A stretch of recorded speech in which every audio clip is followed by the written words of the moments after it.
where does the education piece tie in? When did that decide to, you know what, I want to be, because I know you've got several education platforms. You Yeah. have the CDPE, you've got And the MilRes. MilRes. You've got a lot of platforms that are giving agents hours, Yeah. right, towards their continuing education. Mhm. I know you're very passionate about MilRes because we've discussed it. Right. I think a lot of people are in our industry. Unfortunately, veterans don't get the attention they need. It's terrible. Only 13-14% of veterans ever use the VA loan program.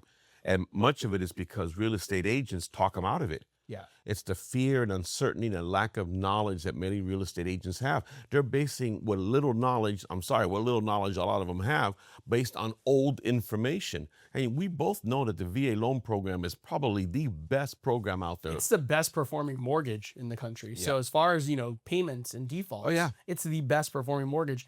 So, with that being said, they do things for veterans that you would not get done on a typical loan. So if a veteran had a hiccup, had a job gap, had whatever it is, it's very easily considered. So how did this whole education thing come about? Because I know you've got so many platforms. Well, it started back in 2008 when I decided to join, at that time, the CDPE, which stands for Certified Distressed Property Expert Designation. So I was right when the market was taking its taking, its dive. All these foreclosures are happening, millions of foreclosures, and there was absolutely zero training available for agents on the short sales.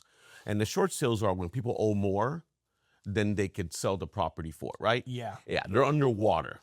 I remember there was a lot of people trying to do the short sales but didn't know what they were doing, and people ended up losing houses because it wasn't being. It's still happening today.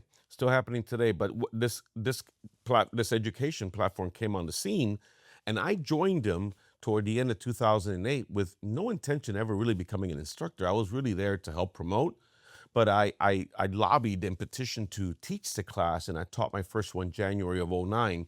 And from there, became their lead instructor, their instructor of instructors. I traveled the country nonstop for 2.5 years. I think it also helps you have a good personality. I've been in a couple of your classes, man. It's pretty fun. Well, I appreciate that. It's just that, the topic of short sales, man, that's dry. It's a tough one. It's a tough one. It's like, like watching paint dry, and it's emotional and everything else. So where needed, I try to infuse some humor because I want to keep the crowd's attention. Yeah, and you do a great job of it.